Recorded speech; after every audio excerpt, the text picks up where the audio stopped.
पश्चिमी जर्मनी दोनों मिलकर एक हो जाएंगे, वो हो गए। एक जमाना था जो दुनिया के लोग सपना नहीं देखते थे कि सोवियत संघ जैसा मजबूत देश खंड खंड टूट जाएगा, टूट गया। एक जमाना था कि दुनिया में कोई सोच नहीं सकता था कि कम्युनिज्म का कोई पराभव हो जाएगा, वो हो गया। ऐसी असंभव चीजें अगर दुनिया में हो रही हैं। एक जमाना था, मैंने तो यूरोप में बहुत अभ्यास किया, यूरोप के देशों का इतिहास का, उनकी परंपरा सभ्यता का। यूरोप के सभी देश एक दूसरे के कट्टर विरोधी हैं। जर्मनी फ्रांस को पसंद नहीं करता, फ्रांस जर्मनी को पसंद नहीं करता, जर्मनी और फ्रांस मिलकर ब्रिटेन को पसंद नहीं करते, डेनमार्क नीदरलैंड को पसंद नहीं करता, वो उनको पसंद नहीं करता। एक दूसरे के कट्टर खिलाफ देश हैं, लेकिन अब सब एक हो गए हैं और उन्होंने एक करेंसी बना ली है जिसका नाम है यूरो डॉलर, जो कभी सपना नहीं था कि 24 देश मिलकर एक करेंसी बना सकते हैं, वो हो गया। अब वो 24 देश मिलकर एक मार्केट बना रहे हैं, कॉमन यूरोपियन मार्केट, फिर कॉमन यूरोपियन पार्लियामेंट बना रहे हैं, कॉमन यूरोपियन फोर्स बना रहे हैं, पुलिस बना रहे हैं। ये सब असंभव से होने वाले काम हो रहे हैं, तो भारत में भी कुछ असंभव से दिखने वाले काम संभव हो सकते हैं। और वो यही काम है कि शहीदों ने जो सपने देखे हैं और जो आदर्श के लिए बलिदान किए हैं, वो हम पूरा कर पाए इस देश में, ऐसा ही हमारा भी सपना है। हम इस व्यवस्था को बदलना चाहते हैं। हमारी इस बात की कोई तमन्ना नहीं है कि सत्ता में कौन आए कौन जाए, बीजेपी आए कांग्रेस चली जाए, कांग्रेस आए जनता दल चला जाए, जनता दल आए सीपीएम आ जाए, सीपीआई आ जाए। सत्ताओं को बदलने से देश में कुछ नहीं हुआ। 62 साल हमने करके देख लिया, बस इतना ही हुआ, एक नागनाथ दूसरा सांपनाथ, डसा दोनों ने ही इस देश की जनता। कुछ नहीं हुआ सत्ता परिवर्तन। अच्छे लोगों को भी हमने देख लिया उच्च व्यवस्था में बिठाकर, वो भी कुछ नहीं कर पाए। डॉक्टर एपीजे अब्दुल कलाम जैसा पवित्र आदमी इस देश का राष्ट्रपति हुआ और 5 साल में देश की अर्थव्यवस्था का 1% भी नहीं बदल पाया। मतलब क्या है? किसी अच्छे आदमी को अगर बुरी व्यवस्था में बिठा दोगे तो वो भी कुछ नहीं कर सकता। एक बार डॉक्टर अब्दुल कलाम के साथ ये प्रश्न हुआ था। प्रश्न ये था कि आप बहुत पवित्र आदमी हैं, बहुत ईमानदार आदमी हैं, बहुत कर्मठ आदमी हैं, बहुत देशभक्त आदमी हैं, आप राष्ट्रपति भवन में चुनकर आए हैं, तो कम से कम अंग्रेजों के जमाने की कुछ व्यवस्थाओं को बदल दीजिए। तो क्या करना है? राष्ट्रपति भवन को छोटा कर दीजिए। 350 कमरे के घर में एक आदमी रहे, ये देश के 84 करोड़ लोगों का अपमान है जिनके पास रहने के लिए घर नहीं है। इससे बड़ा अपमान कुछ नहीं है।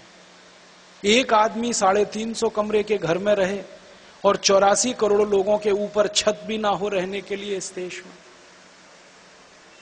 लेकिन डॉक्टर अब्दुल कलाम 5 साल में भी ये काम नहीं कर पाए। वो 350 कमरे का घर अभी भी है राष्ट्रपति भवन के रूप। उस घर में रहने वाला तो एक है, उसका झाड़ू पोंछा लगाने वाले 900 कर्मचारी हैं।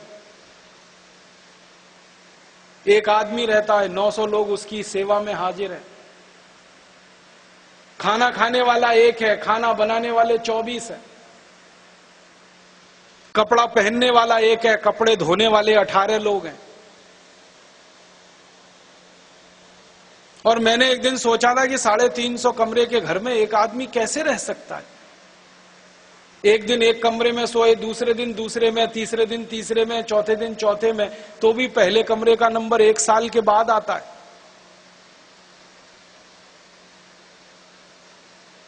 राष्ट्रपति भवन की सुरक्षा में 900 गार्ड लगे हुए हैं दिल्ली पुलिस के, 1500 जवान लगे हुए हैं अदर सिक्योरिटी फोर्सेस के। एक आदमी की सुरक्षा पर इतना खर्चा। राष्ट्रपति भवन का साल का खर्चा 350 करोड़ रुपए का है। हिंदुस्तान के 84 करोड़ इतना खर्चा नहीं कर पाते पूरे साल में, राष्ट्रपति अकेला करता है। क्या जरूरत है इसकी? क्यों नहीं छोटा किया जा सकता ये राष्ट्रपति भवन? क्यों नहीं अधिकारों में कमी लाई जा सकती? क्यों सुरक्षा पर इतना फालतू खर्चा है? कहते हैं जी राष्ट्रपति विशेष है, तो हम सब मूर्ख हैं। 115 करोड़ हम विशेष नहीं है, वो एक ही आदमी विशेष है। हम सब क्या अविशेष हैं? जो लोग राष्ट्रपति को चुन रहे हैं वो सब ऐसे ही हैं साधारण, और राष्ट्रपति जिनसे चुनकर जा रहा है वो विशेष हो गया। और राष्ट्रपति का ही खर्चा नहीं है, प्रधानमंत्री का, उप प्रधानमंत्री का, वाणिज्य मंत्री का, वित्त मंत्री का, मंत्रियों का खर्चा हजारों करोड़ में है। जितना विकास पे खर्च नहीं होता उससे ज्यादा तो इन मंत्रियों और अधिकारियों पे खर्च होता है। मैंने एक दिन पूरे हिसाब निकाले थे, राज्य सरकारों के मंत्री, राज्य सरकारों के अधिकारी, राज्य सरकारों में एमएलएज, केंद्र सरकार के मंत्री, केंद्र सरकार के अधिकारी और केंद्र सरकार के एमपीज, इनका पूरा साल का खर्चा 3,21,000 करोड़ का है। और हमारे लोगों के विकास का साल भर का खर्चा मुश्किल से 1 लाख करोड़ रुपए का है। लोगों पे खर्चा 1 लाख करोड़ कंधों पर, क्या जरूरत है? इसको तो उठाकर फेंक देना ही पड़ेगा, इस व्यवस्था को तो अब बदल देना ही पड़ेगा। बहुत दर्द दिया है इस व्यवस्था ने, बहुत दुख दिया है, बहुत तकलीफ दी है। अब ज्यादा दिन हमसे बर्दाश्त नहीं होता, क्योंकि बर्दाश्त की भी एक सीमा होती है। वो सीमा अब लोगों की टूट रही है, धीरज लोगों का टूट रहा है। अब इसलिए लोगों का संगठन बने, ताकत खड़ी हो इस व्यवस्था को बदलने के लिए। हम वही कोशिश कर रहे हैं भारत स्वाभिमान की तरफ से। और पहला प्रयास हमारा ये है कि लूट का पैसा जो नेताओं ने रखा है अपने नाम से, ये भारत में वापस आए। आप बोलेंगे कैसे आएगा? 4 रास्ते हैं इसके आने के। पहला रास्ता है संसद के द्वारा प्रस्ताव पारित करा के इस पैसे को लाया जाए। संसद में प्रस्ताव क्या कराना है? एक लाइन का प्रस्ताव कराना है कि जो धन भारत के नेताओं ने लूटा है पिछले 62-63 साल में, वो धन भारत की राष्ट्रीय संपत्ति है। और राष्ट्रीय संपत्ति के लिए नियम यह है कि वो राष्ट्र की बैंकों में ही रखी जा सकती है, विदेशी बैंकों में रखना उसके लिए कानूनन अपराध है। तो हम संसद से ये प्रस्ताव पारित कराना चाहते हैं। इसके लिए परम पूजनीय स्वामी जी रात दिन प्रयास कर रहे हैं। आज सवेरे मेरी फोन पर उनसे आधा घंटे चर्चा हुई। इस विषय पर बहुत सारे एमपी से बात चल रही है, प्रधानमंत्री से भी बातें हो रही हैं, अलग अलग लोगों से बातें हो रही हैं।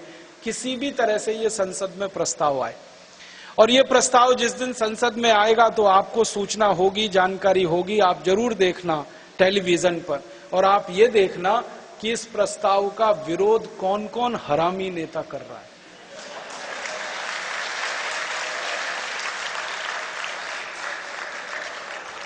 जो विरोध करेगा, पक्की बात है, हरामी वही है, भ्रष्टाचारी वही है, धन उसी का है, वही ना विरोध करेगा, और कौन करेगा? जब हमको पता चल जाएगा कि ये विरोध कर रहे हैं प्रस्ताव का, तो हमारा संकल्प है कि हम उनके चुनाव क्षेत्र में जाएंगे और उनकी सारी पोल खोलेंगे कि 20 साल पहले इनके पास टूटी साइकिल नहीं थी, बाप दादों का छोड़ा हुआ 1 रुपया नहीं था, आज हजारों करोड़ इन्होंने स्विस बैंक में रखा, आया कहां से? और चुनाव क्षेत्र में जब उनकी पोल खुलेगी तो लोग खुद ही उनको सजा दे देंगे और अपना न्याय खुद से अपने हाथ में ले लेंगे। हमारी तो कोशिश है कि इस रास्ते में रोड़ा अटकाने वाले किसी भी नेता को छोड़ने वाले नहीं है हम। अंग्रेजों को नहीं छोड़ा तो इनको कैसे छोड़ देंगे? और इनके लिए कड़े कानून की व्यवस्था है। क्या होना है? स्वामी जी कहते हैं कि बिजली के तार से उल्टा लटकाएंगे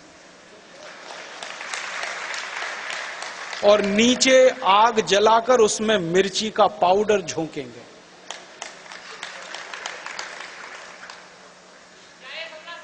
होगा। आप और मैं जब एक साथ मिलकर खड़े होंगे तो सच होगा। जब अंग्रेजों को भगाने का सपना सच हुआ,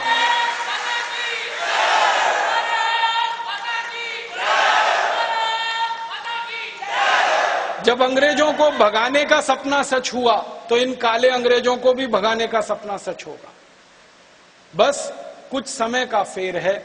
वो 2 महीने, 4 महीने, 6 महीने, साल, 2 साल, 2 साल से ज्यादा नहीं, क्योंकि भारत स्वाभिमान का संकल्प है कि सब कुछ 2 साल में कर देना है। अनंत काल के लिए इसको लटका कर नहीं रखना है।